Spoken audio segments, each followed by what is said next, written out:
ഓണപരീക്ഷയുടെ ഡേറ്റുമായി ബന്ധപ്പെട്ട് ഒരുപാട് കൺഫ്യൂഷൻസും അഭ്യൂഹങ്ങളും ഉണ്ടായിരുന്നു.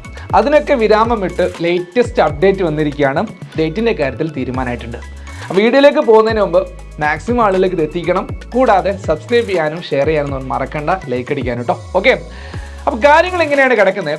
നമ്മൾ പൊതുവെ എക്സ്പെക്ട് ചെയ്തിരുന്നത് സെപ്റ്റംബർ 4 പരീക്ഷ. പക്ഷേ ഒരു ദിവസം മുന്നേ ആക്കിയിട്ടുണ്ട്. സെപ്റ്റംബർ 3 മുതൽ സെപ്റ്റംബർ 12 വരെയാണ് പരീക്ഷ വരുന്നത്. ഓക്കെ, പിന്നെ ഓണം സെലിബ്രേഷനൊക്കെ കഴിഞ്ഞ് നിങ്ങൾക്ക് ഓണം വെക്കേഷനും കിട്ടും.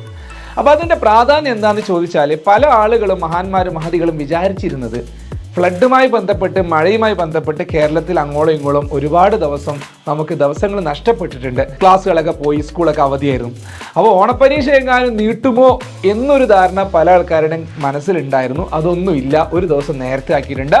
കുത്തിരുന്ന് പഠിച്ചോളേണ്ടി, ഒന്നും നോക്കണ്ട, ഏകനിലോട്ട് ഇങ്ങോട്ട് പോരേണ്ടി, നമ്മുടെ ലൈവുകളൊക്കെ കാണുക, പക്ക കൂടെ നിൽക്കുക, നമ്മുടെ ആപ്പിലൊക്കെ ഒന്ന് ജോയിൻ ചെയ്യുക, അടിച്ച് പൊളിച്ച് പഠിക്കാനും പറ്റും, നല്ല മാർക്ക് സ്കോർ ചെയ്യാനും പറ്റും.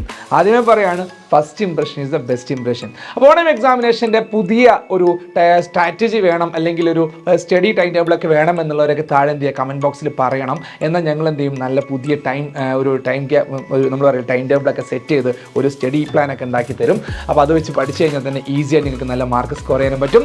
അപ്പോൾ നിങ്ങളുടെ വിലപ്പെട്ട കമൻറ്റുകളൊക്കെ താഴെ രേഖപ്പെടുത്തുക, മാക്സിമം ആളുകൾക്ക് ഷെയർ ചെയ്യുക. Thank you, by.